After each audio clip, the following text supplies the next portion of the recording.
That morning at the DMV, my father said, "Patience." He went inside to pull a number, leaving me in the parking lot. The moment the car door closed, my stepmother, the woman who always smiled for the cameras, slapped me, the cold metal of her ring branding my cheek. I didn't cry. I looked straight at the small black lens on the lamppost, the city's camera, and whispered, "Thanks for filming. Tomorrow, at the company." Patience would become the trigger. My name is Marin Locke. The city of Halberd Grove exhaled a damp, gray breath. It was Monday morning, 7:18 a.m., and the air still carried the metallic tang of last night's rain, a scent that clung to the asphalt of the DMV parking lot and mingled with the bitter aroma of burnt coffee drifting from the line of people snaking around the brick building. They were a portrait of resigned bureaucracy, shoulders slumped, phones held like prayer books, the collective sigh of their existence a low hum beneath the distant groan of traffic on the interstate. Each face was a mask of weary endurance, a shared understanding that their mourning was now a sacrifice to the gods of paperwork and plastic cards. I sat in the passenger seat of the black Lincoln Navigator, its engine a low, purring threat. The heated leather was a sterile, impersonal warmth against my back. In my hands, I held a manila folder, the edges soft and frayed from a decade of being shuffled from one drawer to another. Inside were the documents that constituted my public identity: birth certificate, social security card, a utility bill for proof of address, all the pieces required to replace a driver's license that had expired, by my own design, precisely last week. My father, Graham Locke, turned to me from the driver's seat. His face, once the sharp, energetic blueprint for the kiosks that now dotted every government building in the state, was etched with the fine lines of a long, undeclared war. His eyes, the same cool gray as my own, held no warmth, only a familiar, assessing calm. He didn't ask if I had everything. He knew I did. I was his daughter, the head of his company's internal audit department. Details were my native language. I handed him the folder. Our fingers brushed, his skin dry and cool. He took it, his gaze already shifting toward the entrance of the DMV, calculating the length of the line, the flow of human traffic, the efficiency of the system his own company, FleetSpan Technologies, had installed here 5 years ago. "Patience," he said. The word was not advice. It was a mantra, a piece of corporate scripture he had repeated to me for years. He said it in boardrooms when venture capitalists got greedy. He said it over network diagrams when a software patch failed. He said it the day my mother left, leaving nothing behind but the scent of her perfume and a void that was quickly, efficiently filled. Patience was not a virtue in my father's world. It was a weapon. It was the space between an action and its consequence, a space you loaded with strategy. He opened his door, the car's interior light flickering on, then off, plunging the cabin back into a muted gloom. He was pulling a number, a small act of participation in his own ecosystem. The moment the heavy door sealed him outside, the atmosphere inside the SUV shifted. The air grew thin, charged. From the back seat, my stepmother, Celine Locke, leaned forward. The scent of her perfume, a sharp, aggressive floral, something that smelled like victory, filled the space my father's quiet presence had vacated. Celine was the acting chief operating officer of FleetSpan, a title she had acquired 3 months ago when my father had taken a strategic step back, in public. She was a masterpiece of polished ambition. Her photograph was in the latest issue of the Halberd Grove Business Quarterly, her teeth a brilliant white, her smile a testament to ruthless efficiency. She was the woman who had revitalized the company, the expert in restructuring who had entered my father's life and his business with the same quiet, devastating force. "Don't embarrass me, Marin," she whispered. Her voice was low and smooth, but it had the cutting edge of freshly sharpened steel. The command was not about the DMV. It was about the performance of our lives, the carefully constructed facade of the Locke family, a brand as meticulously managed as FleetSpan's stock price. I said nothing. I kept my eyes fixed forward, on the smudged imprint of a hand on the windshield. The central lock clicked. Celine's door opened and closed. She moved around the front of the vehicle and opened the passenger door. My door. Letting in a rush of cold, damp air. She didn't get in. She stood there, her silhouette blocking the weak morning light.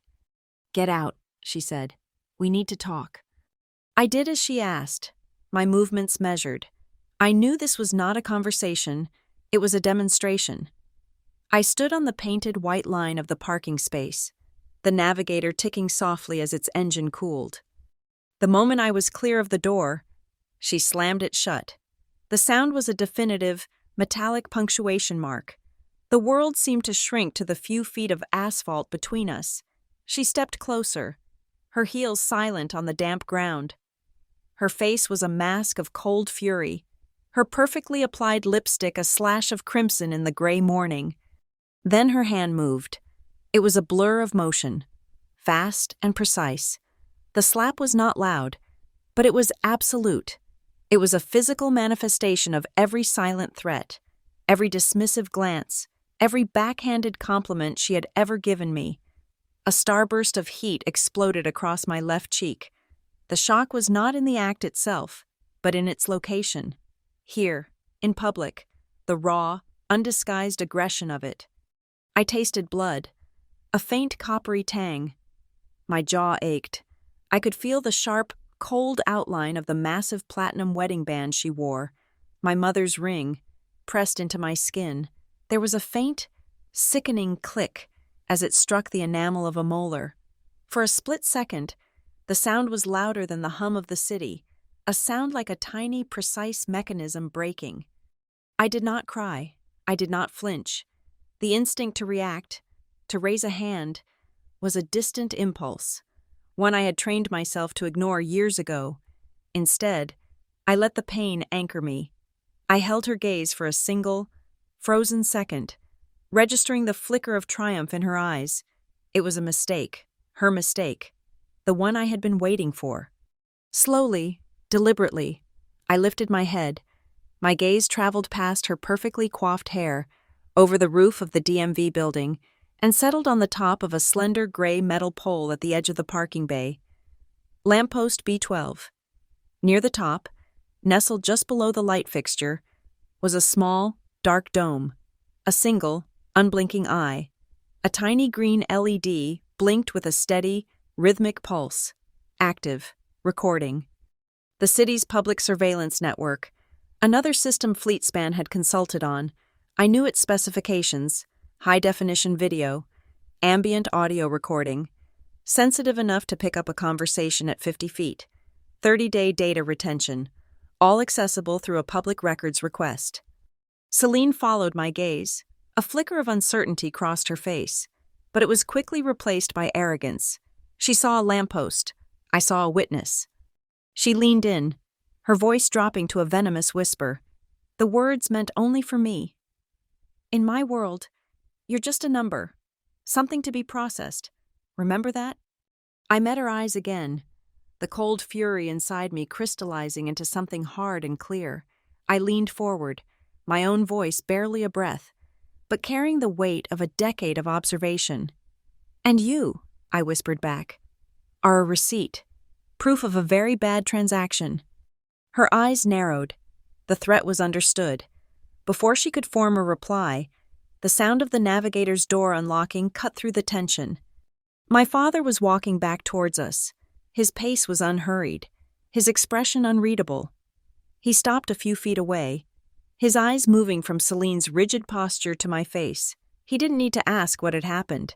The evidence was blooming on my cheek, a raw, red imprint in the shape of a palm. His gaze flickered for a fraction of a second, a micro-expression of something I couldn't decipher. It wasn't anger, it wasn't pity, it was confirmation.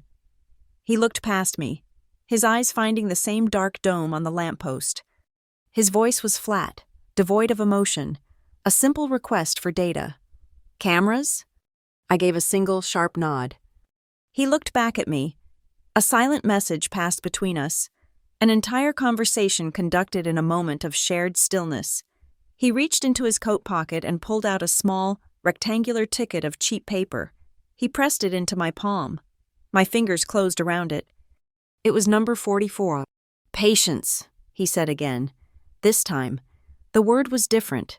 It wasn't a mantra anymore. It was an order, the final instruction before the execution of a plan. He turned and got back into the car without another word to Celine. She stood frozen for a moment longer, her face a storm of conflicting emotions, before she finally turned, her movements stiff, and stalked around to the driver's side. I didn't move. I waited until the navigator had pulled out of the space and merged seamlessly into the flow of traffic, disappearing from view. Then, I let out a breath I hadn't realized I was holding. The pain in my cheek was a dull, throbbing metronome, counting down the seconds. I walked to the base of lamppost B12.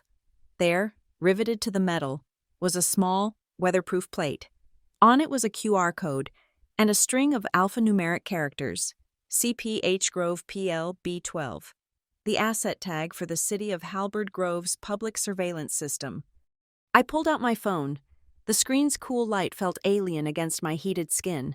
I opened the camera app, framed the small plate, and captured the image. The soft click of the digital shutter was the loudest sound in the world.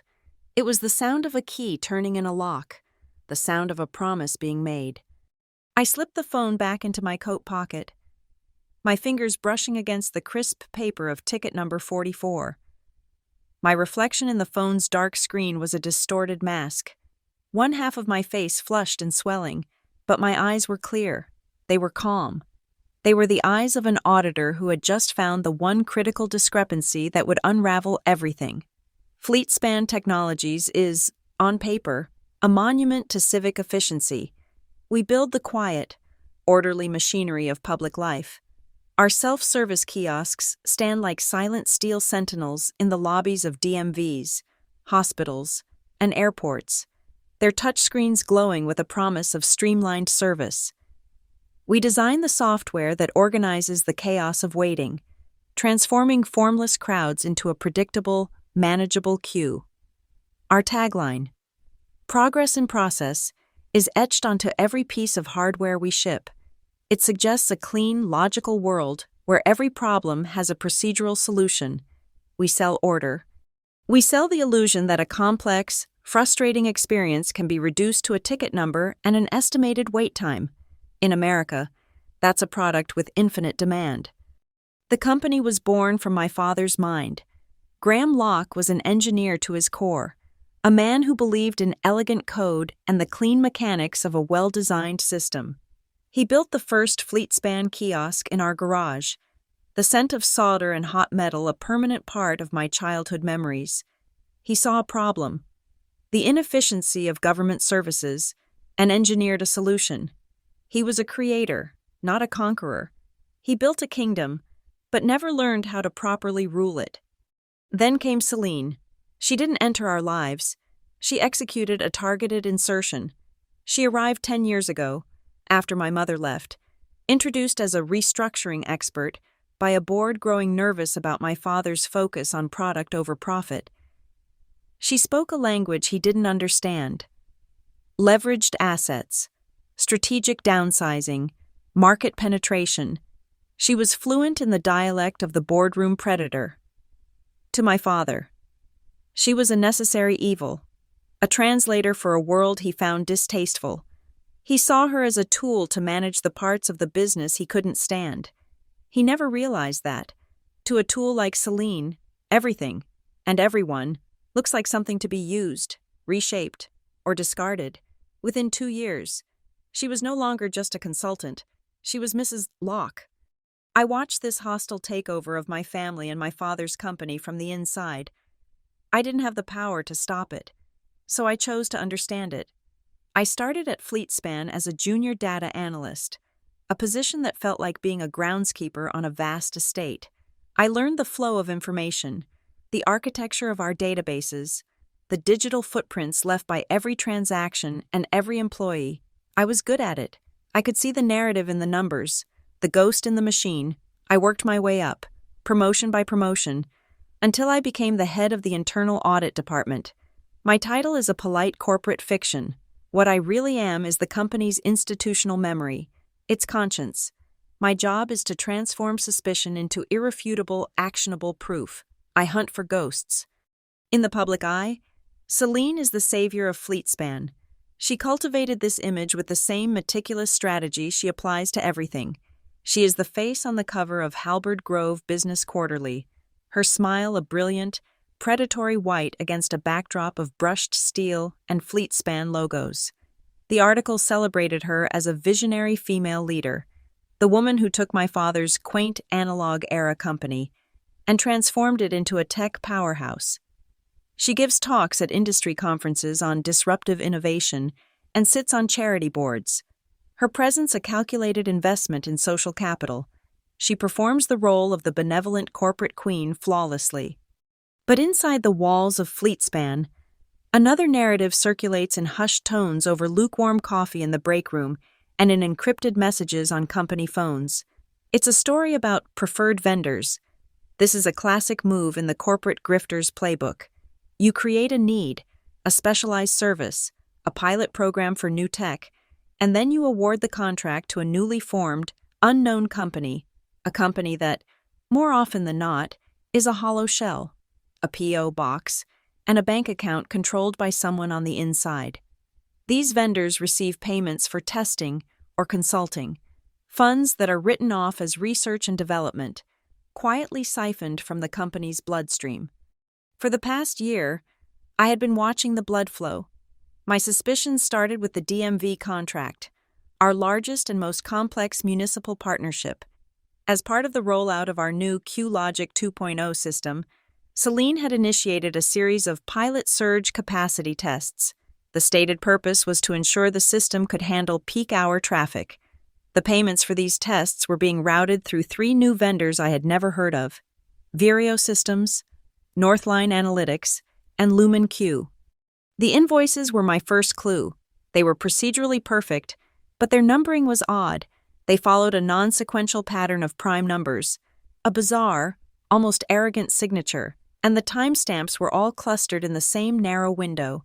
Between 7:15 and 7:30 a.m. on Monday mornings, the DMV's busiest hour. It was a pattern so specific, it felt like a taunt. I started digging, quietly running cross-checks on our vendor registration database after hours, using my elevated clearance to move without leaving a trail. While Celine was busy polishing her public image, my father retreated further into the background. He gave up his corner office for a smaller workshop on the ground floor, a space that smelled more like his old garage than a corporate headquarters. He stopped attending the press conferences. He let Celine take the credit and the spotlight. The business world saw it as a quiet abdication, the old king making way for the new queen. They were wrong. My father wasn't surrendering. He was repositioning his pieces on the board. One evening, about 6 months ago, an encrypted email from him appeared in my personal inbox. There was no subject line, no message, just a single, password-protected folder attached. The password was Patience. Inside was a collection of scanned documents, the original shareholder agreements for Fleetspan, drafts of the corporate bylaws, and a specific, heavily annotated section of my father's own trust. It was the section detailing the conditions under which a board member or officer could be removed for actions that constituted a grave threat to the company's financial or reputational integrity. He was giving me the legal architecture of the trap. He chose to remain silent in the face of the press and the board, but in the quiet of his workshop, he was sharpening the axe. This is the central dynamic of our family now. Celine is the facade. She is the gleaming, perfectly maintained front of the building, the face presented to the world. She hosts the galas, smiles for the cameras, and reassures the shareholders. I am the backstage crew. I work in the boiler room and the crawl spaces, checking the foundation for cracks, measuring the stress on the support beams, and listening for the groan of metal under too much strain. My father is the architect, the one who knows where all the structural weaknesses are because he designed the building himself.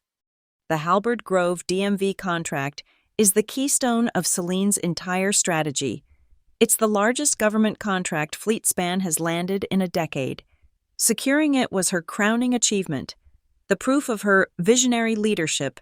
She had been on a media blitz for weeks, giving interviews and making bold promises. Her favorite phrase, repeated in every article, was that FleetSpan guaranteed a smooth, seamless launch within 30 days. She was tying her reputation, and by extension, the company's, directly to this project. The deadline was next Thursday. Her confidence was her greatest vulnerability. She believed she controlled the narrative completely. She believed my father was a spent force, a relic content to tinker with old machines. And she believed I was a glorified bookkeeper, a minor bureaucratic obstacle to be managed or, when necessary, disciplined. That slap in the parking lot wasn't just an act of personal cruelty.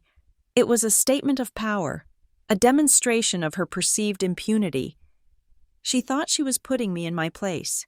In reality, she was stepping onto the exact spot I needed her to stand. Last night, sitting at my desk long after the rest of the floor had gone dark, I opened a new file on my encrypted drive. It was the beginning of my final audit report. I typed a single line, a heading for the first section. It wasn't a corporate term or a legal phrase. It was a simple question, a reminder of the true stakes of this project, of everything that was about to happen. Smooth for whom? The foundation of my case was not built on suspicion. It was built on data. In my role, suspicion is a liability. Data is an asset. The asset I had been cultivating for 6 months was a pattern, a quiet anomaly in the server logs that no one else had bothered to investigate. Every Monday morning, precisely between 7:15 a.m. and 7:30 a.m., the Halberd Grove DMV location registered a transaction spike. It wasn't a massive surge, not enough to trigger systemic alarms or alert the on-site IT. It was a subtle, rhythmic pulse, a series of microtransactions, classified under system diagnostics and load balancing tests, that coincided exactly with the branch's peak ingress of customers. To an automated system, it looked like routine maintenance. To me, it looked like a heartbeat. This heartbeat was the rhythm of the theft. My investigation began by isolating this 15-minute window. I cross-referenced the diagnostic logs with the accounts payable workflow. The diagnostic tests were being validated and paid out as part of a pilot surge capacity initiative. The payments were being directed to 3 new vendors, all onboarded within the last quarter, all under an expedited approval process. Vireo Systems, Northline Analytics, Lumen Q. The names were sterile, designed to be forgotten, to blend into the long ledger of legitimate tech suppliers. But a company, even a fake one, leaves a footprint. I ran the corporate registrations. All 3 were LLCs, filed in Delaware, which was standard. But their listed business address was not a corporate office park. It was a single, shared P&O box cluster located in a warehouse complex in Linton Park, an industrial suburb 20 miles outside the city, known mostly for its abandoned factories and discount tire centers. Red flags are not emotional. They are data points that contradict a stated premise. The premise was, these are 3 separate high-tech analytics firms. The data point was, they all get their mail at the same locked box in a concrete warehouse. The next data point was the approval signature. Every invoice from these 3 vendors, totaling nearly $2 million in testing fees over 6 months, was approved by Locke. This, in itself, was not unusual. As COO, Celine had broad financial authority, but she wasn't using her standard digital signature, the one tied to her primary credentials and logged through the normal executive queue. She was using a temporary electronic seal, a high-level administrative token usually reserved for emergency system overrides. It was the digital equivalent of using a master key to open a filing cabinet when you have a perfectly good key of your own. It was faster, it was louder, and it suggested she believed no one was listening. Her hubris was her signature. The invoices themselves were a further confirmation. Each one carried a specific, non-standard endnote. Services rendered for pilot surge capacity. This was not standard FleetSpan terminology. It wasn't an engineering term. It was Celine's personal brand of corporate jargon, a phrase she had coined in a board meeting 3 months prior. She was, in essence, signing her name twice, once with the token and again with her own vocabulary. The final piece of the vendor puzzle was the contact name. All three shell companies listed the same administrative contact, J. Rivers. I ran the name through our internal HR database. No employee, past or present. I expanded the search to payroll aliases and known associates of the executive team. A match appeared. J. Rivers was the registered recipient for the private courier service used exclusively by Celine's personal assistant, a woman whose loyalty was absolute. The connection was no longer probable, it was documented. Celine was using a 15-minute window on Monday mornings to run ghost transactions through the DMV's busiest node, approving the payments herself using an elevated token, and funneling the money into three shell companies managed by her assistant. She was stealing. And she was using the very system my father had built to do it. This was the state of my investigation at 7:17 a.m. this morning. I had the what, the how, and the who. What I lacked was the leverage. I had a financial crime, a breach of fiduciary duty. It was enough to start a war, but perhaps not enough to win it cleanly. It would be a protracted battle in the boardroom, a mess of accusations and counterclaims. Celine would call it a misunderstanding, a paperwork error, a rogue assistant. She would drown me in procedure. Then at 7:18 a.m., she slapped me. In that one, violent, arrogant moment, she took her digital, back-office crime and anchored it to a physical, public space crime. She provided the leverage. The slap was the missing data point, the one that linked the COO to the criminal. It occurred at 7:18 a.m., directly inside the 15-minute window of the fraudulent transactions. She was, in all probability, standing right there, committing a physical assault, while her ghost transactions were processing a few hundred feet away inside the building. The pain in my cheek was a secondary concern. My primary focus was the witness, lamppost B12. As soon as her navigator disappeared, I stayed in the parking lot. I accessed the Halberd Grove City website on my phone. My taxes pay for this system. I know its architecture. I pulled up the public-facing map of the municipal surveillance network. I navigated to our location, Lot D, Halberd Grove, DMV. I clicked on the icon for Asset B12. A pop-up window confirmed its status. Active, HD video, ambient audio, retention, 30 days, access, public records request, Form 88B. I stood at the base of the lamppost and filed the request right there. My fingers were steady on the screen. Requesting entity, Marin Locke, private citizen, asset ID, CPH Grove PL B12, date, October 18, 2025. Time window, 7:1800 a.m. to 7:2300 a.m. Reason for request, personal safety, documentation of an incident. I paid the $15 processing fee with my personal debit card. The confirmation email arrived 30 seconds later. The city's automated system promised a response and a link to the downloadable file within 2 business days. That was the external action. The internal action had to be simultaneous. Celine was arrogant, but if she had a single moment of doubt, a flicker of paranoia about my reaction, her first move would be to cover her tracks. She would scrub the logs, delete the invoices, deactivate the vendors.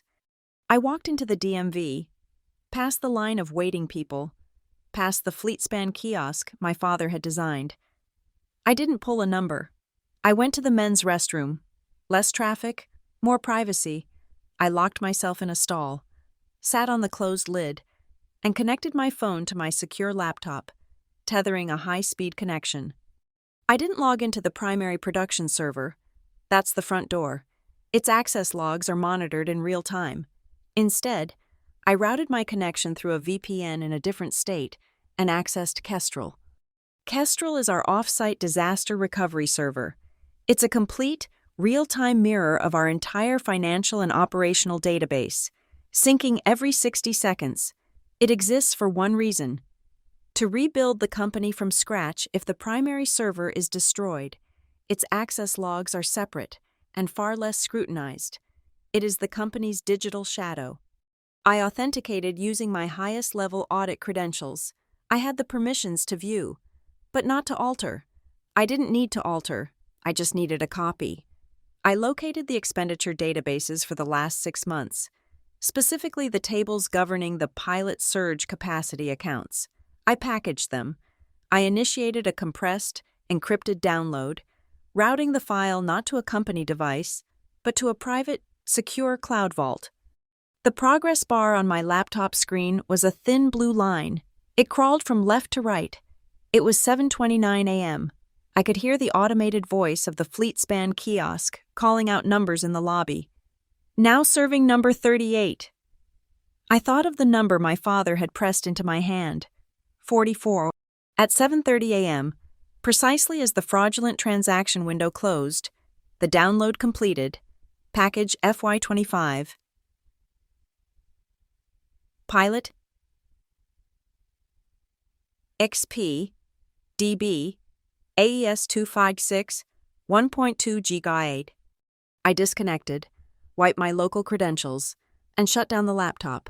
I had it all, the complete, unaltered record of her financial crime, and I had the pending request for the high-definition, audio-enabled recording of her physical one. I left the restroom and walked back out into the parking lot, into the damp morning air. The red mark on my cheek was a tight, hot pulse. I opened the small, leather-bound notebook I carry for work, the one with the analog paper and pen. I turned to a fresh page. I wrote the date, the time, and 2 words. DMV. Entry point. The rest of Monday was a study in controlled procedure. I returned to the FleetSpan tower, swiped my access card, and took the elevator to the 34th floor. The internal audit department is a quiet, isolated space, separated from the open-plan chaos of sales and marketing. My team, a small group of forensic accountants and data specialists, operates on a need-to-know basis. They did not need to know this. I went to the executive washroom, a sterile cavern of white marble and brushed steel. I didn't turn on the main lights, letting the cool, ambient glow from the backlit mirror illuminate the damage. The left side of my face was stiff, the skin over my cheekbone a mottled tapestry of red and a nascent, ugly purple. The clear imprint of her ring was fading, but the swelling remained. It was a physical record. I took out my phone, the same phone that held the asset tag for lamppost B12. I framed my reflection in the cold, shadowless light. I was not documenting an injury. I was cataloging evidence. The image was clinical, detached. I saved it to my encrypted drive, in the same folder as the server backups and the screenshot of the public records request. I named the file b12.jpg. Then I went to my terminal. It was time to build the trap. A simple financial audit could be deflected. A public records request could be buried in litigation. I needed to stitch the two together, to create a single, undeniable event that linked her financial crime to her physical one. I needed a receipt. My father had given it to me. Ticket number 44. I accessed the vendor payment system, not as an auditor, but as a creator. Using an administrative back-end, I fabricated a new vendor, not a shell company like hers, but a ghost. I named it Ethelred Consulting, a small piece of private irony. The Unready King.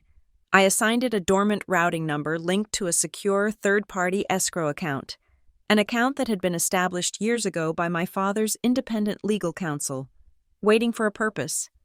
Next, I created the invoice. The service was a fiction, but a plausible one. Ghost Queue Sanitization. It sounded just technical and meaningless enough to be part of Celine's surge capacity project. It was a service that claimed to purge corrupted data packets from the DMV's virtual queue, the ghosts that caused wait time discrepancies. I set the invoice amount to a low, unremarkable figure, but the invoice number was the key.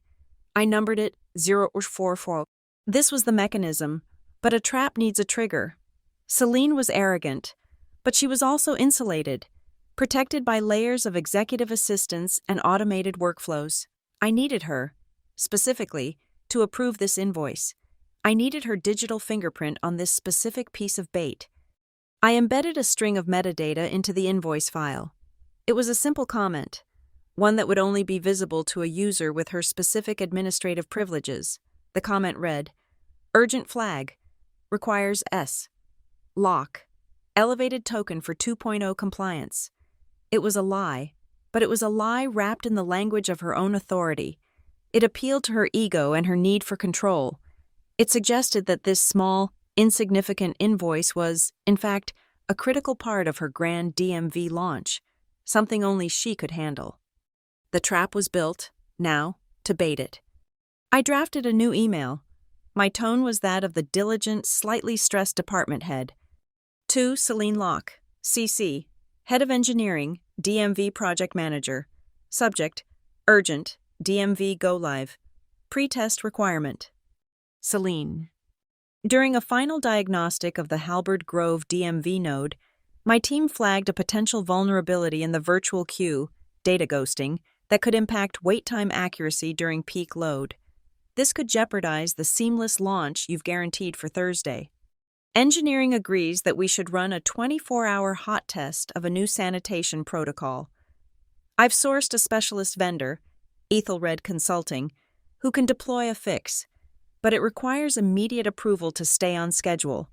The invoice, 0044, is already in the system, but it seems to be locked and requires elevated privileges, which I don't have. Please advise, we can't risk a stumble on launch day. Marin. I hit send. The reply did not take 5 minutes. It took 3. It came directly from her phone. A single, imperious line that was all the confirmation I needed. Top priority. I'll handle the approval. Make sure it's done. She had taken the bait. Her need to personally handle the problem, to be the one who ensured the seamless launch, was absolute. She wouldn't delegate it. She would use her S-Lock elevated token, the same one she used for her shell companies, and she would push it through herself. The final pieces of the mechanism now needed to be set. First, I configured a webhook. It was a simple script, tied to the payment system. The trigger was the approval of invoice 0044. The moment that invoice was cleared by her token, the webhook would execute 2 commands. The first was to send a ping to the automated calendar system for Boardroom East, our primary executive conference room, reserving it under a generic system maintenance hold. The second was to send a text message to my phone. Second, I created a new event on my own. Private calendar. It was for Thursday morning, 8:45 a.m. I titled it Audit Dry Run. I marked it as private, rendering it invisible to anyone else, including my own assistant. I sent 2 invitations from an encrypted, non-company email address. The first went to Eleanor Vance, the chairwoman of the audit committee, a sharp, no-nonsense woman who had been on the board for 20 years and had no love for Celine. The second went to my father's independent lawyer, the man who held the keys to the escrow account. The meeting location was listed simply as Boardroom East. The system was now automated. The moment Celine approved the bait, she would be, in effect, sending out the invitations to her own execution. Late in the afternoon, my terminal pinged. An automated response from the Ethelred Consulting Ghost account. The system had forwarded my invoice to its inbox, and the autoresponder I had set up had replied, "This invoice has been received and is pending authorization." I checked the timestamp. It was 4:32 p.m. The time of day Celine usually dedicated to clearing her desk of minor financial approvals. The timestamp also matched the location metadata from her office IP address. She was in the system, looking at the bait. The spring was coiling. I worked the rest of the day, clearing routine audits, answering mundane emails. I spoke to no one about this. My team continued their work, unaware of the fault line I was tracing beneath the company. This was my operation, mine and my father's. At 7 p.m., I packed my bag. The office was empty. The lights were dimmed to their after-hours setting. I stood for a moment in the silence. The tension was a physical thing, a humming in the air, taut as a piano wire. Every piece was in place: the data, the video request, The bait, the trigger, the audience, all that was left was the waiting. I pulled out my phone and sent a single text message to my father. One word. Wait. The call came on Tuesday evening. My father's name on the screen. He didn't waste time with pleasantries. The workshop, he said, and hung up. The workshop wasn't at the Fleetspan Tower. It was a cavernous, leased space in the old industrial district, a place he kept for himself, a relic from the company's origin story. Taking the freight elevator down to the ground floor and walking out into the cool night air felt like stepping into a different world. The sterile, climate-controlled perfection of the corporate office gave way to the grit of the city, the smell of diesel fumes and damp pavement.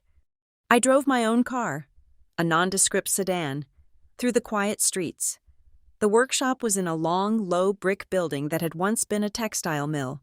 There was no sign, just a steel door with a keypad.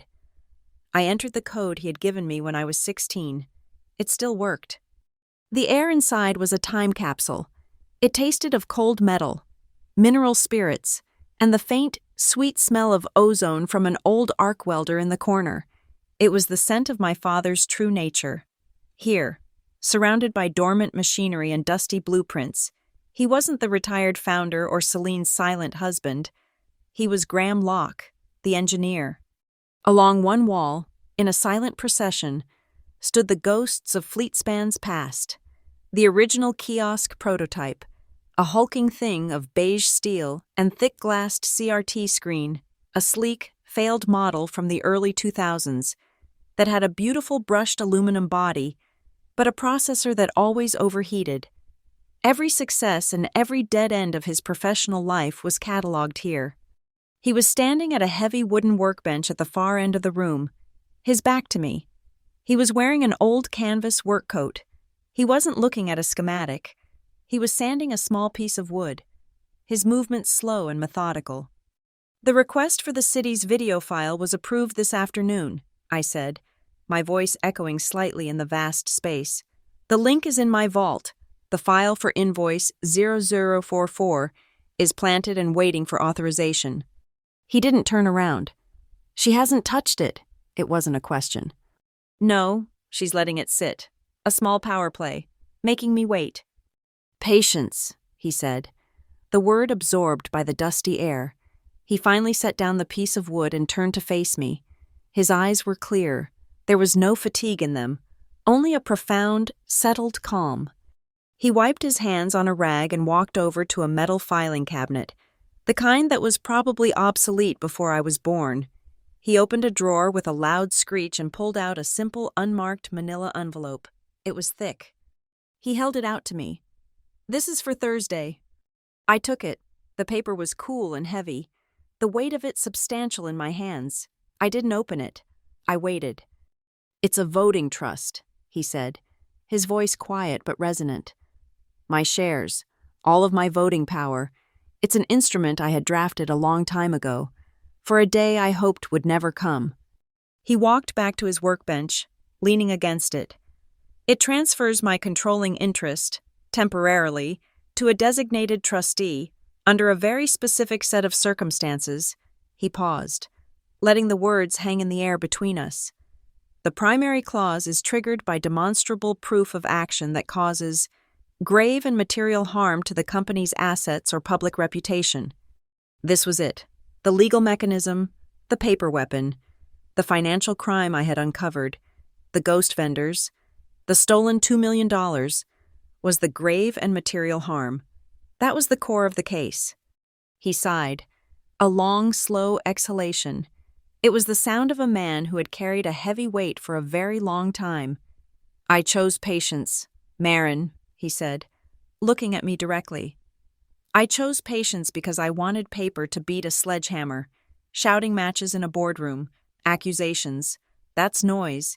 It can be spun, denied, buried, but a signed document, a legal instrument, an audited transaction, that's silent, and it's permanent. I nodded, my fingers tightening on the envelope. I understood. This was the war he knew how to fight, not in the trenches of domestic arguments, but on the field of corporate governance. There's an addendum, he continued, his voice dropping slightly. A contingency clause. I had my counsel add it 3 years ago, after an incident at the lake house, one that no one saw. He looked away for a moment, at the hulking shape of the first kiosk. The clause states that the review of the trust can be triggered immediately, bypassing the normal 30-day board review period, in the event of publicly recorded violent conduct by an officer of the company against a family member in a management position. My breath caught in my throat. The DMV, the parking lot, lamppost B12. It wasn't just a piece of leverage. He had anticipated this. He had known that her particular brand of cruelty might one day spill out from behind closed doors. He had built a fail-safe, a tripwire that only an act of public violence could activate. His calm in the parking lot hadn't been resignation. It had been verification. He wasn't just my father in that moment. He was a witness, confirming that the conditions of his own carefully laid trap had finally been met. My hand went to my coat pocket. I pulled out my phone. I didn't say a word. I unlocked it, navigated to my secure drive, and opened 2 files. First, the image, B12 JPG. I held it out to him. My swollen, bruised cheek was rendered in cold, clinical detail under the fluorescent light of the washroom mirror. Next, I opened the screenshot of the email from the City of Halberd Grove Records Division. The subject line was stark. Request 734A fulfillment. CPH Grove, PL B12. Below it was a secure link.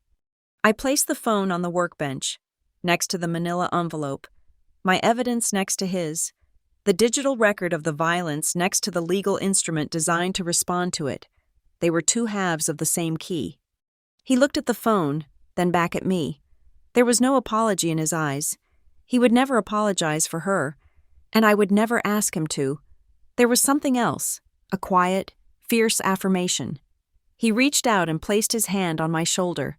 His grip was firm, his palm warm through the fabric of my coat. "You have the right to end this," he said. The words were simple, but they were the most powerful thing he had ever said to me. It was not just permission. It was an acknowledgement of everything I had endured in silence, of every corporate battle and every quiet family dinner that had been a battlefield. "What if I pull down the whole facade?" I asked, my voice low. The magazines, the charity boards, the Woman of the Year nonsense, all of it. He didn't hesitate. His eyes were like chips of granite. "Better to tear down the facade than let the foundation rot," he said. "This company is my name. It's your name. It's not hers to burn down for pocket money." We stood in silence for a moment, the unspoken history of the last decade passing between us. The plan was complete. The weapon was in my hand.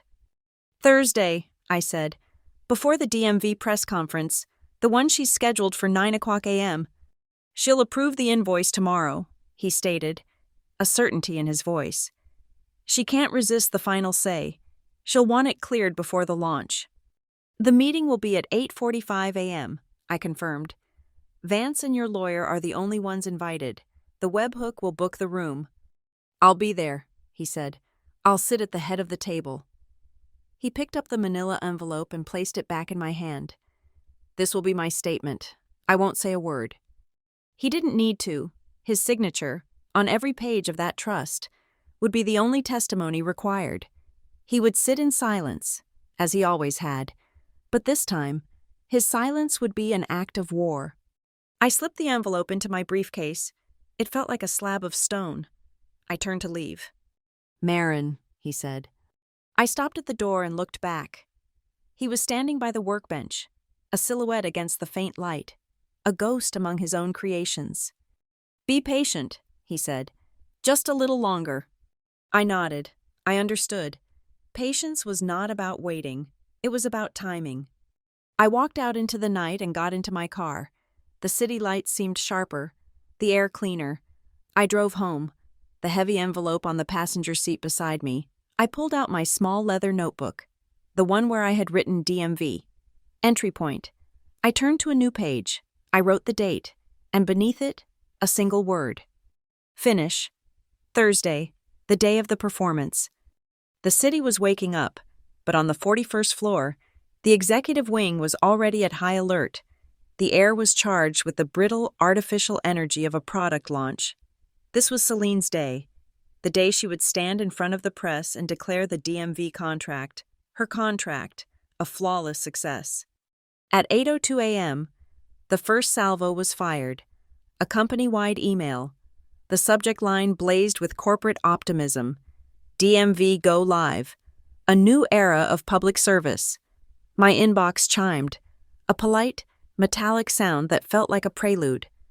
I opened it. The email was a masterpiece of self-congratulation, authored by Celine's secretary, but channeling her voice, it spoke of synergy and next-generation solutions. Attached was a high-resolution photo, destined for the press kit. It was Celine, standing in the gleaming, renovated lobby of the Halberd Grove DMV, her hand resting proprietorially on one of our new kiosks. She was smiling that brilliant white smile, the one that never reached her eyes, the one that was a brand. I was in my office. I had been here since 6. The bruising on my cheek had faded to a sickly yellow-green, easily concealed with foundation. A mask for a mask. On my main monitor, I had the email open. On my secondary monitor, I had a live feed of the accounts payable system, filtered to display one single, pending transaction. Invoice 004. It sat there, a digital landmine, marked Pending S, Lock, Elevated Approval. She was cutting it close. She was making me sweat, enjoying the small, petty power of forcing me to wait, forcing me to depend on her to save the launch. The irony was a physical weight in my chest. 8:05 a.m. The phone on my desk rang. It was the head of engineering.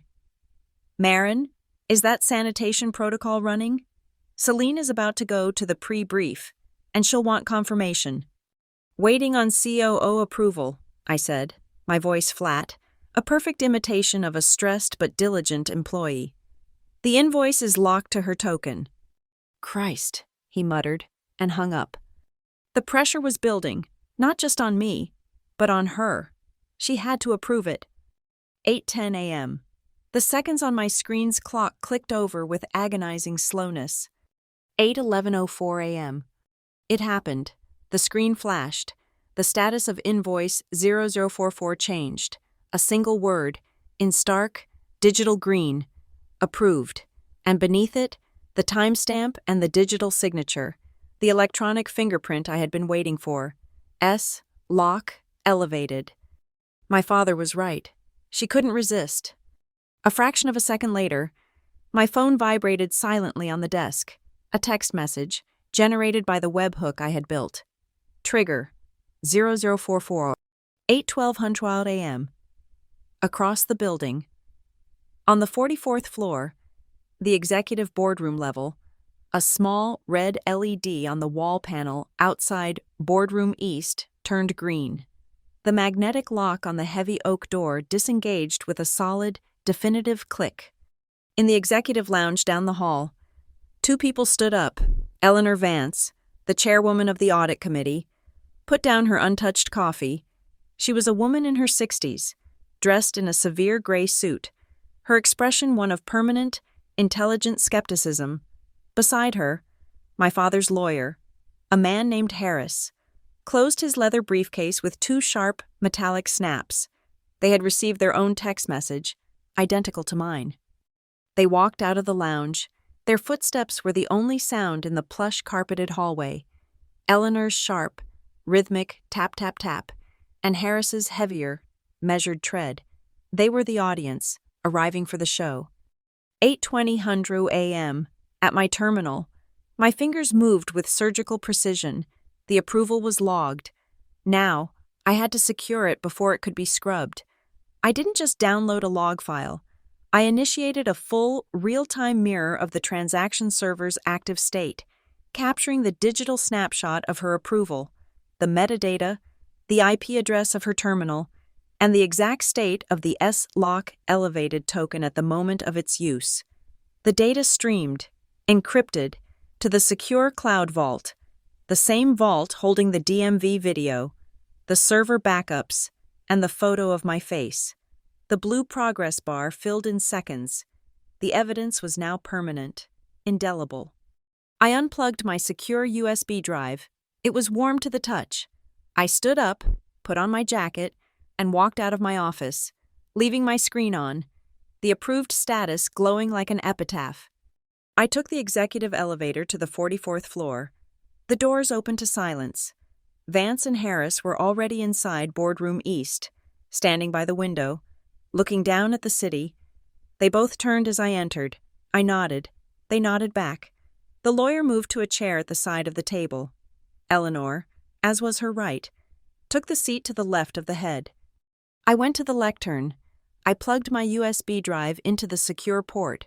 The massive 90-inch screen at the front of the room hummed to life. I left it blank. 8:31 a.m. The door opened again. My father. He walked in, not with the hesitant shuffle of a retired founder, but with the deliberate, silent tread of the man who had built the room. He wore a simple dark suit. He looked at me, then at Eleanor, and gave a single, formal nod. He did not say a word. He walked to the head of the long, polished mahogany table. He pulled out the chair. The sound of its legs sliding on the floor was a low, heavy groan. He sat down. Then, from his inside jacket pocket, he withdrew the thick manila envelope, the voting trust. He placed it on the table in front of him. The sound it made was not loud, but it filled the room. A soft, final thud. It lay there, a sealed promise, a visible weapon. We waited. The silence in the room was absolute, a coiled spring. 8:37 a.m. The door burst open. Celine.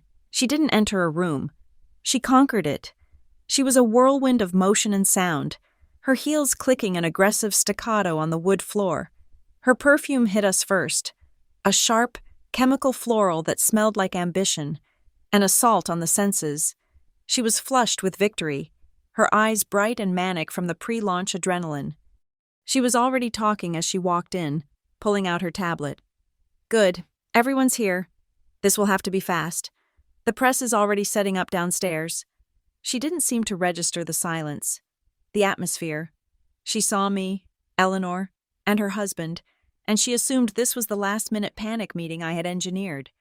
"'S'all right," she said, waving a dismissive hand as she took a seat opposite Eleanor. "I pushed the invoice through. Everything's running smooth this morning. The system is stable."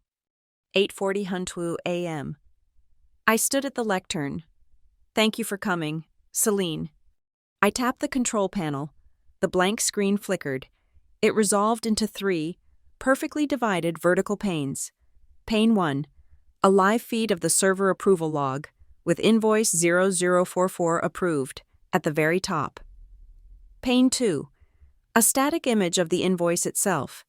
Ethelred Consulting. Service, Ghost Queue Sanitization. Amount, TA. Number, 0044.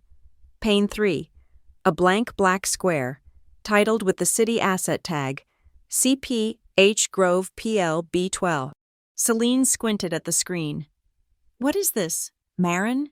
A post-mortem? We haven't even launched." 8:45 on NAM. The clock on the wall displayed the time.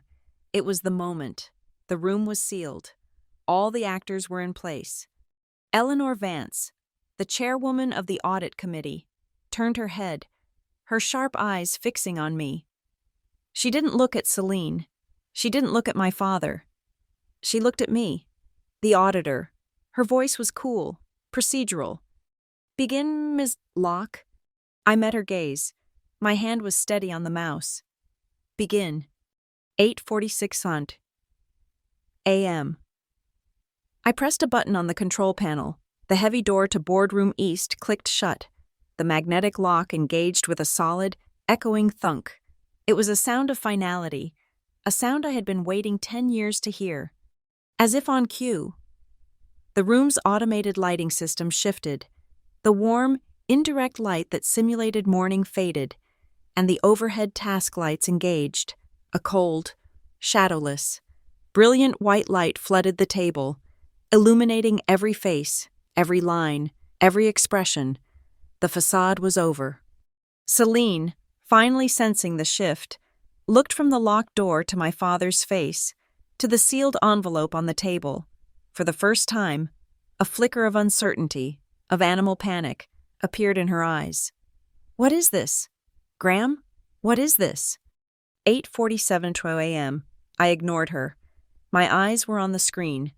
My hand moved to the mouse, the cursor hovering over the black square in pane 3. The play icon was a small, white triangle. I clicked it. The black square in pane 3 was no longer black. It was a grainy, wide-angle shot of the Halberd Grove DMV parking lot, the image flickering slightly under the gray. Early morning light. The sound was thin, mostly wind noise and the distant rumble of a truck. Celine stared, uncomprehending. "What is this? A security feed? Marin, if this is This is a public record," I said, my voice cutting through hers, the cold, flat tone of an auditor. It silenced her. The room was soundproofed. The only sound was the audio from the video. On the screen, the black Lincoln Navigator was parked. My father got out. The door closed.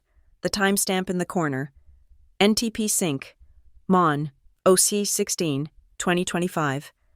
07-1801. Clicked over. Celine's on-screen self emerged from the back, slammed my door, and stood in front of me. The high-sensitivity microphone on lamppost B12 picked up every detail: the damp air, the click of her heels, her voice, low and sharp. "Don't embarrass me, Marin," and then, "Get out." I watched my digital self step onto the asphalt. I watched Celine's digital self slam the passenger door. 7:1804. Her hand moved, a blur. The sound that came through the speakers was not just a sound.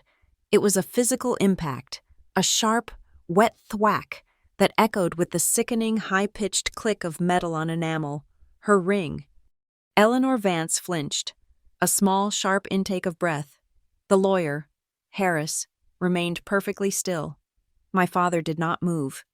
Celine's face, the real one, went pale, a chalky white beneath her expensive foundation. "You," she breathed. "This is frame 7/1804, I said, my voice as level as the dateline on a report. I froze the image. On the screen, her hand was just recoiling. My head was snapped to the side. A public record, from a city camera, obtained via a legal records request. I let the image hang there for a moment. Then, with the mouse, I clicked on pane 1, which still showed the approval for invoice 0044. The screen changed. The 8:11 a.m. approval log vanished, replaced by a much denser screen of data.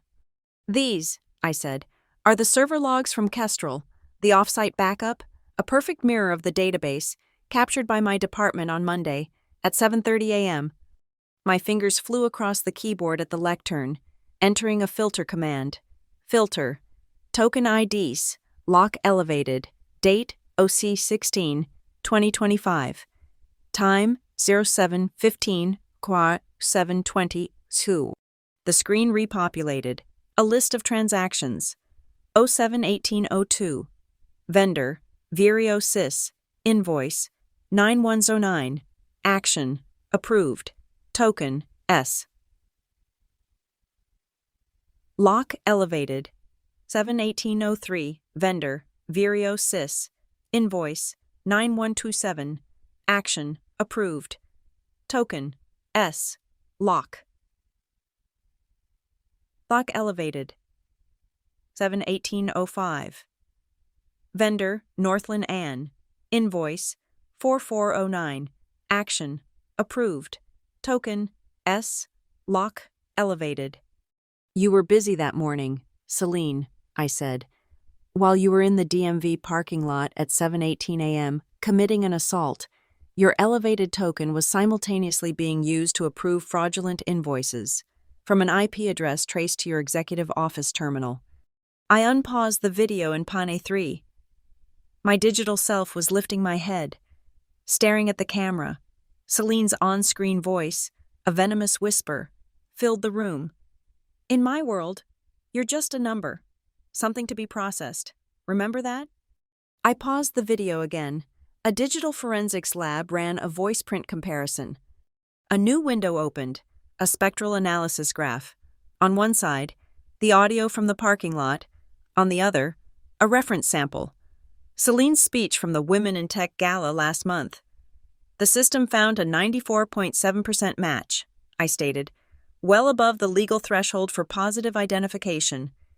This is insane, Celine said, her voice rising, losing its polished edge. It's a setup. You faked this. Graham, tell them. My father remained silent as stone. I turned back to the screen. I closed the voice analysis and replaced it with the corporate registration files for Vireo Systems, Northline Analytics, and Lumen Q. These are your preferred vendors, Celine, the ones receiving $2 million in pilot surge capacity payments. All three are registered to the same PAO box in Linton Park, and all three list the same administrative contact. I zoomed in on the name. J. Rivers. J. Rivers, I continued, is a ghost, an alias, but it is the same alias. We discovered that is on the retainer agreement for your personal assistant's private courier service. My assistant handles all my vendor paperwork, she snapped, grasping for a defense. That's her job. This is circumstantial. It's procedural, I corrected her. And your procedure is sloppy, which brings us back to this morning. I toggled pane 1 back to the approval log for invoice 0044, the one she had approved at 8:11 a.m. This, I said, is the bait. Invoice 0044. Ghost Q sanitization for Ethelred Consulting, a company and a service that do not exist. You tricked me, she hissed. You entrapped me. I tested a failed control, I said. You approved a fake invoice for a fake company using your elevated credentials, but the most important part, Celine, is where the money went. I switched pane 2 to a bank statement. The routing number on invoice 0044 does not lead to a shell company. It leads to a legal escrow account, an account, as you can see, that is monitored by Mr. Harris, here. I gestured to the lawyer, who did not react. The funds are not stolen. They are frozen. They are evidence. Evidence that you, without question, used your executive authority to approve an unauthorized payment. A mistake, she said, her voice tight. A simple mistake in the rush of a launch. You fabricated an emergency. I was protecting the company. You were protecting yourself, I said. I switched pane A3 from the video feed to the image B12.jpg. My face, swollen and bruised, taken in the washroom mirror 12 minutes after her assault. The cold light, the dead eyes. This is the consequence. Monday, 7:30 a.m. Then I switched back to the video feed and hit play on her whisper. In my world, you're just a number. I stopped all the screens. I turned to face them. The room was heavy with the weight of the undeniable. We have two parallel, documented events, I said, my voice the only sound. First, a systematic, multi-million-dollar fraud, executed using an elevated access token. Second, a physical violent assault, recorded by a public camera, corroborated by voice analysis and photographic evidence. Harris, the lawyer, finally spoke. His voice was dry, like old paper. He picked up a sheaf of papers from his briefcase. According to the voting trust agreement, which Mr. Locke has placed on the table, 2 clauses are of immediate relevance. He read, his voice resonating in the cold room. Clause 9A. The controlling interest may be transferred to the designated trustee upon a finding of grave and material harm to the company's assets or public reputation, as determined by the Audit Committee. He then turned the page. And Addendum 4C. The review period for such a finding shall be immediate, bypassing the standard 30-day board review, in the event of publicly recorded violent conduct by an officer of the company against a family member in a management position. Silence. Celine stared at my father. Her face was a mask of disbelief and pure, unadulterated rage. Graham, you put that slap in your trust? A choked, ugly laugh escaped her. "A slap," she spat, her eyes wild. "A slap isn't a crime. It's family business. You can't take a company from me over a slap." She turned to Eleanor Vance, appealing to the only other woman in the room. "Eleanor, this is absurd. It's a domestic dispute." I looked at her. The mask was gone. The polished, brilliant COO was gone. This was just the animal, cornered. "The crime," I said, my voice cutting through her panic, "is a matter for the authorities. We can discuss that later." I took a step forward, my hands flat on the mahogany table. "This is not about a crime. This is about a breach. You used your position to steal. You used your power to assault. You have violated your fiduciary duty. You have violated the terms of your employment. You have violated, per addendum 4C, the trust." I looked at my father. He met my gaze. Then, with a slow, deliberate movement, he placed his hands on the manila envelope. The red wax seal on the back bore his personal signet. He broke the seal. The sound was a small, dry rip that seemed as loud as a gunshot. He slid the document, thick and heavy, across the polished table. It stopped directly in front of Eleanor Vance, chairwoman of the Audit Committee. "The trust," my father said, his first and only words, "is now open." Eleanor Vance did not look at Celine. She did not look at my father. Her gaze was fixed on the document before her, her expression as impassive as a judge's. Her finger, with its perfectly manicured but unpainted nail, traced a line of text. The silence in the room was so complete, I could hear the faint, high-pitched whine of the cooling fans inside the presentation lectern. When she spoke, her voice was not one of shock or anger. It was the voice of a board chairwoman rendering a finding. It was the voice of procedure itself. "The document is quite specific," she began, her words dropping into the silence like stones into a deep well. "I am reading from Section 11, Contingent Fiduciary Transfer." She paused, letting the legal weight of the phrase settle in the room. "It stipulates that in the event the acting chief operating officer is found to have committed acts that inflict demonstrable and public reputational harm upon a public contract, temporary, full operational authority over the company is to be transferred immediately." She looked up from the page, her eyes moving to the lawyer. "Harris. Mr. Harris, for the record, is the Halberd Grove DMV partnership legally defined as a public contract?" Harris answered without consulting his notes. "It is, Madam Chair, as a primary service provider to a municipal government entity, it is the textbook definition." "And," Eleanor continued, her gaze shifting to me, "is the video evidence, which we have all just witnessed, considered a public record?" "It is," I confirmed, my voice steady. "Obtained legally through the Public Records Act. Its chain of custody is digitally certified." Eleanor nodded, a single, sharp gesture. She looked back down at the trust document.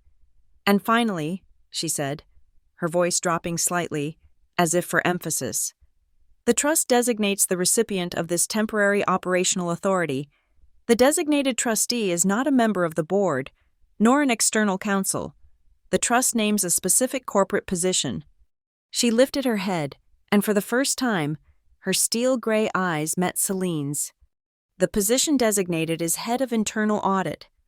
The reversal was absolute. It was a complete inversion of the power structure in the room, executed with the clean, silent efficiency of a line of code. I was not just the accuser. I was the contingency plan. I was the fail-safe my father had built into the very legal DNA of his company. Celine had seen me as a nuisance, a bureaucratic gnat to be swatted away. She never imagined that, in the company's foundational documents, I was her designated replacement in the event of her own self-destruction. The blood drained from Celine's face. The raw fury was replaced by a dawning, horrified comprehension. She finally understood that this wasn't a personal attack. This was a system executing its primary function, to protect itself. She whipped her head toward my father, her voice a strangled cry. "Graham, you wouldn't dare. You wouldn't give it to her." My father did not look at her. He had not looked at her since she entered the room. In this final critical moment, as his entire legacy was being relitigated, his gaze was fixed on me. It was a silent, profound transfer. He had built the company, and now he was watching the person he had chosen to maintain it step into her role. His silence was his answer. It was his consent. It was his final judgment. Eleanor Vance looked at the document, then at the assembled evidence on the screen, and then at me. The evidence of financial malfeasance is clear. The evidence of public conduct that has now, through this presentation, become known to the Audit Committee is undeniable. Both inflict grave and material harm. As chairwoman of the Audit Committee, and as stipulated by the clauses read aloud by Mr. Harris, I find that the conditions of the trust have been met. She placed both hands flat on the table. Her voice became a declaration.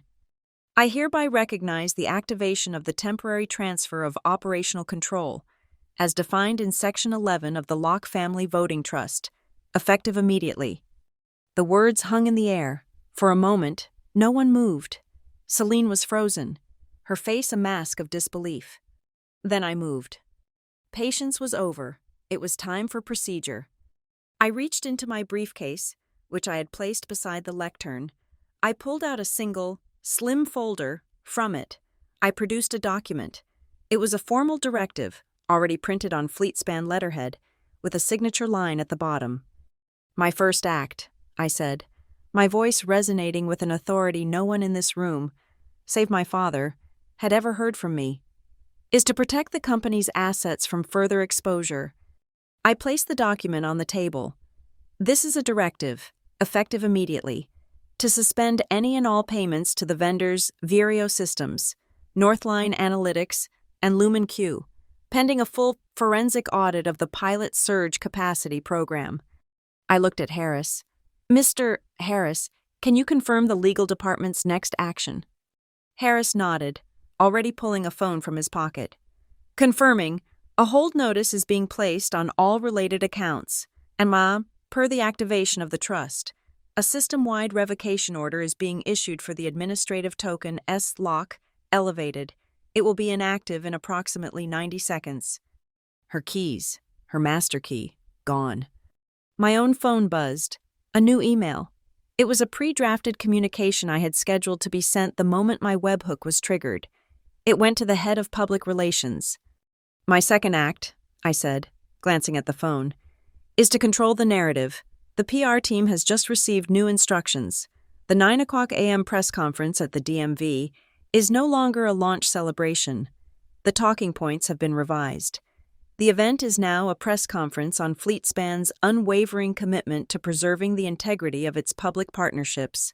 I paused. There will be no questions taken about personnel changes at this time. I had just taken her victory lap and turned it into a public statement about her own corruption, without ever mentioning her name. Celine finally found her voice. It was a low, dangerous snarl. She pushed her chair back, the sound of violent scrape against the floor, and stood up.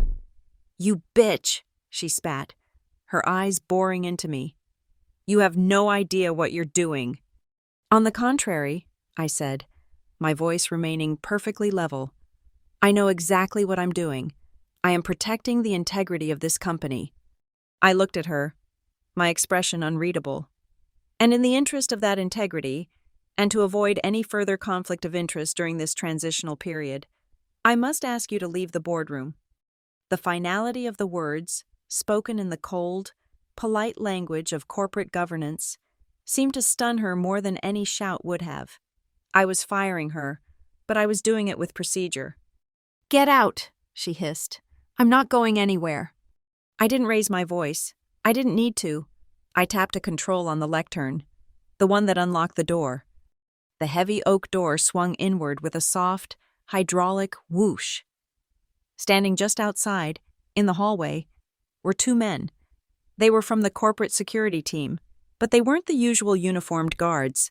They were from the executive protection detail. Large, silent men in dark suits, their faces impassive. They had been waiting. Celine saw them. The last of her composure shattered. She looked around the room.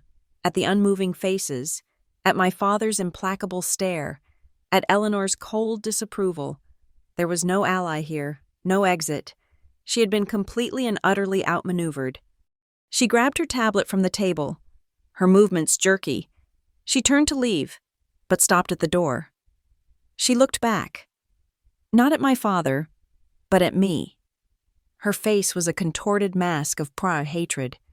"You'll drown in this," she whispered, her voice a venomous promise. "You think you can run this machine? You're just a number cruncher, a little girl playing in the boiler room. You will drown in your own machine." I stood my ground behind the lectern. I did not feel triumph. I did not feel anger. I felt a quiet, cold sense of order being restored. I met her gaze, and I gave her the final, simple truth. "My father built this machine," I said, "and I maintain it." The elevator ride down from the 44th floor was a descent from a cold, silent operating theater into the chaos of the world. The doors opened not into a quiet lobby, but into the backstage area of the press conference. The air was thick with the scent of hot television lights and nervous energy. A harried-looking woman from our PR team, her eyes wide with a mixture of panic and confusion, rushed towards me with a clipboard. "Ms. Locke," she stammered, looking at me as if for the first time. The new talking points had clearly just arrived. "They're ready for you. The mayor's aide is already out there." I didn't break stride. I walked past the tangled cables, the half-eaten donuts on a folding table, the technicians murmuring into headsets. The ambient noise was a low roar, the sound of the press corps, a beast waiting to be fed. At 9:03 a.m., I pushed through the heavy curtain and stepped into the light. The glare was blinding, a sea of cameras, 100 tiny black lenses, all trained on me. The rapid, percussive clatter of shutters was like a sudden downpour. For a moment, it was disorienting. Then, my eyes adjusted. I saw the faces of the reporters, the local news anchors, the city officials in the front row, and behind me, through the plate glass windows of the DMV lobby, I could see the public, people in line, holding their documents, their lives momentarily interrupted by this corporate drama. They were the ones who mattered. And behind me, a physical presence, was the FleetSpan kiosk. It was humming quietly, its screen glowing, its purpose simple and clear. It was working. That was the only message that truly mattered. I walked to the podium. It was a sleek, modern lectern, branded with our logo, Celine's logo. I placed my hands on its cool, smooth surface. I took a breath. I did not smile. I looked out over the crowd, my gaze sweeping past the cameras, and I spoke. My voice, amplified by the microphone, was clear and steady. It did not waver. I delivered the only line I had prepared, the only line that was necessary. This morning, FleetSpan Technologies changed its leadership in order to keep its promise to the public. A ripple went through the crowd. Whispers, the frantic typing of reporters on their laptops. I let the statement hang in the air for a single, heavy beat. I had just announced a coup d'etat in the most boring, corporate language possible. I continued, my voice remaining level, procedural. Effective immediately, a full, independent, and transparent audit of all pilot testing programs related to the new system is underway. All expenditures connected to these programs have been frozen. I didn't need to say her name. In the world of corporate finance and government contracts, the phrase all pilot testing programs was a surgical strike. It was the name of the bank account where she had hidden the money. To the public, it sounded like due diligence. To the board, to the SEC, to anyone who mattered, it was a confession on her behalf. I was about to conclude when a hand shot up from the front row. A reporter from the local paper, a man known for his sharp questions. He didn't wait to be called on. "Ms. Locke," he called out, his voice cutting through the murmurs. "Can you comment on the visible bruising on your face? Is it related to this leadership change?" A hush fell over the room. Every eye, every camera lens, zoomed in, focusing on the faint, yellow-green shadow on my cheek that my makeup hadn't quite concealed. It was a direct, personal, and dangerous question. For a fraction of a second, I felt a flicker of the old vulnerability, the sting of the slap in the parking lot. I held my ground. I did not touch my face. I looked directly at him. I gave him a response that was both a complete non-answer and the entire truth. "The Halberd Grove DMV," I said, my voice clear and precise, "maintains excellent public records." I paused, letting the strange, cryptic statement land. "Fleetspan respects the truth just as much as we respect the queue. Next question." He was stunned into silence. He didn't know what it meant, but he knew it was a loaded answer. It was a threat, a promise, and a mission statement all in one. My phone, resting on the lectern, vibrated. I glanced down. An email notification. From Harris, the lawyer. Subject: confirmation. The body was a single sentence. "The Locke Family Voting Trust has officially recorded the temporary transfer of operational control as of 9:05 a.m. It was done. The mechanism had completed its function. The power was mine.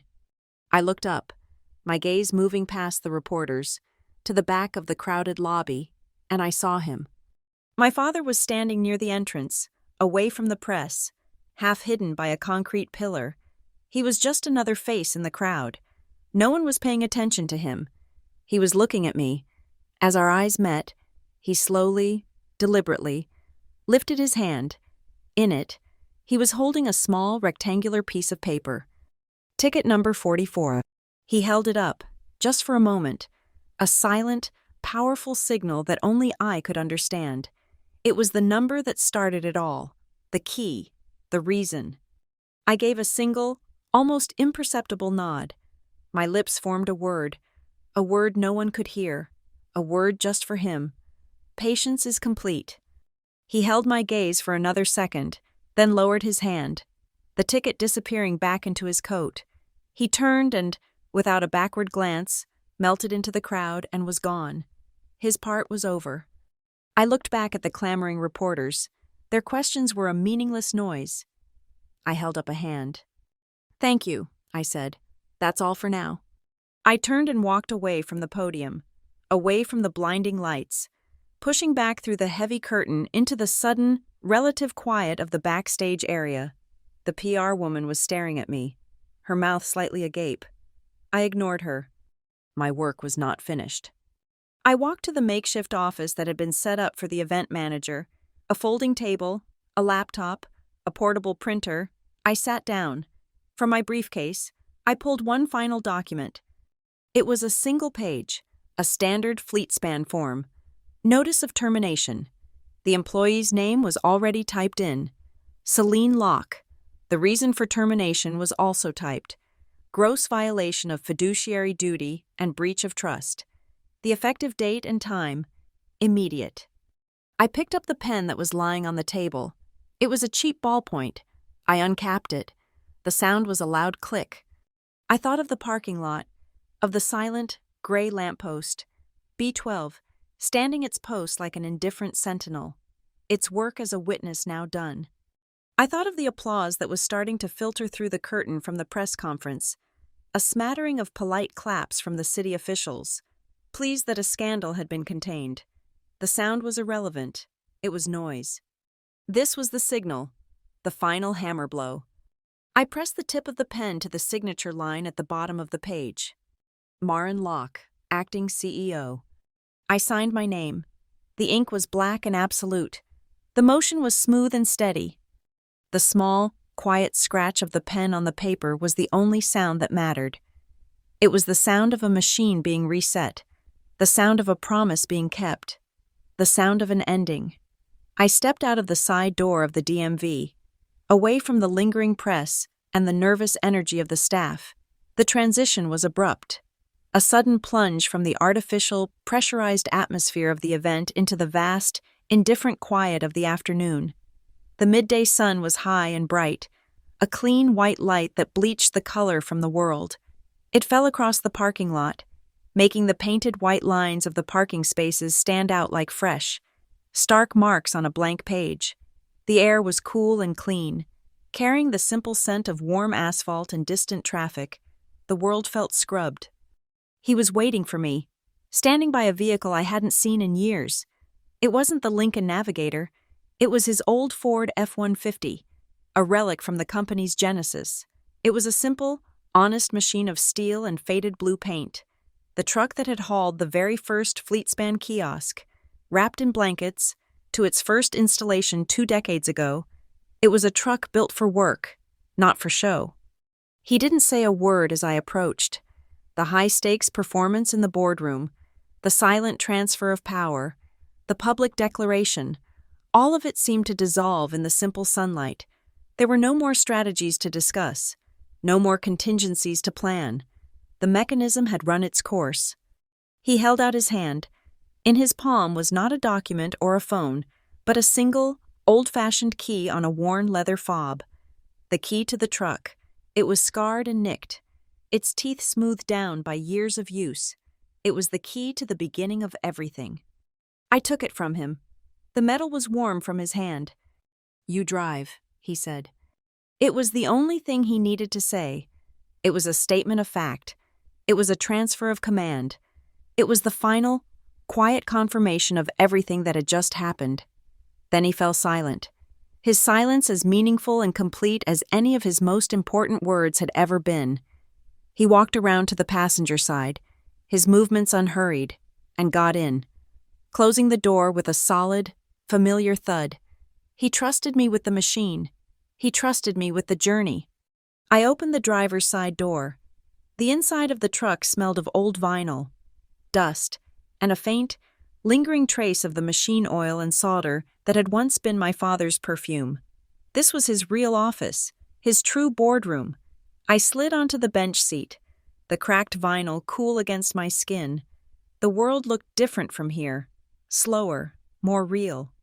My hand went to the glove compartment, an old, reflexive habit from a childhood spent waiting for him to finish his work.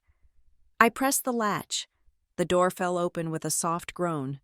Inside, among a mess of old maps and tire pressure gauges, was a small, black, leather-bound notebook, his old logbook, the one he carried everywhere before the company grew too large, before the world demanded spreadsheets instead of sketches. I picked it up. The leather was soft and pliant, worn smooth at the corners. I opened it. The first page contained a single word, written in his precise, architectural hand: patience. I slowly turned the pages. They were filled with circuit diagrams, notes on processing speeds, frustrated scribbles, and sudden, brilliant insights. It was the story of his creation, the slow, difficult birth of FleetSpan. I flipped to the very last page. It was mostly empty, save for another single word, written in the same steady hand, but with a different kind of finality: finish. The entire war, the entire strategy, the last 10 years of our lives, condensed into 2 words on 2 separate pages of an old notebook. He had been patient, and now it was finished. A small, quiet breath escaped me. It wasn't a sigh of relief. It was a breath of understanding. I reached into my jacket pocket and pulled out a small notepad and my pen, the tools of my own trade. I tore off a small, rectangular piece of paper. On it, I wrote 2 digits, 44. I opened the notebook back to the last page and carefully placed the small piece of paper there, tucking it into the spine. My receipt, my contribution to the logbook. I closed it and placed it back in the glove compartment, shutting the door. It felt like closing a circle. Through the wide windshield, the DMV building stood under the bright sun. The large digital sign at the entrance flashed its simple, helpful messages. People were still coming and going. A mother was buckling her child into a car seat. A young man was staring at his new license with a look of triumph. The queue inside was still moving. The system was running. The machine was doing its job. The world had not stopped. It had simply been corrected. My phone, lying on the seat between us, vibrated once, a short, sharp buzz against the vinyl. I picked it up, a system notification from the FleetSpan corporate network. It was not an email.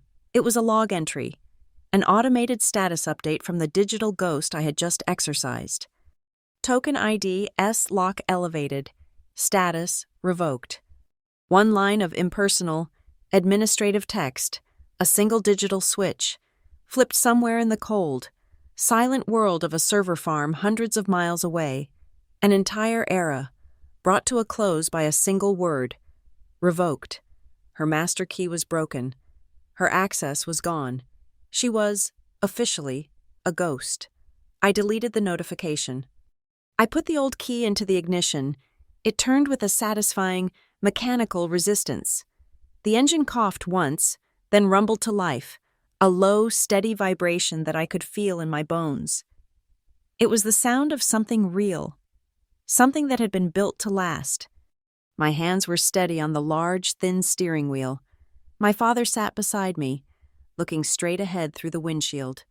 Silent. There were no words left to say. I looked at my own reflection in the rearview mirror. My eyes were clear. The faint bruising on my cheek was just a shadow now, a fading memory of the trigger. I felt no anger, no elation. The burning, coiled spring tension that had lived inside me for years was gone. It hadn't been replaced by triumph. It had been replaced by a vast, quiet calm. The feeling was not one of victory.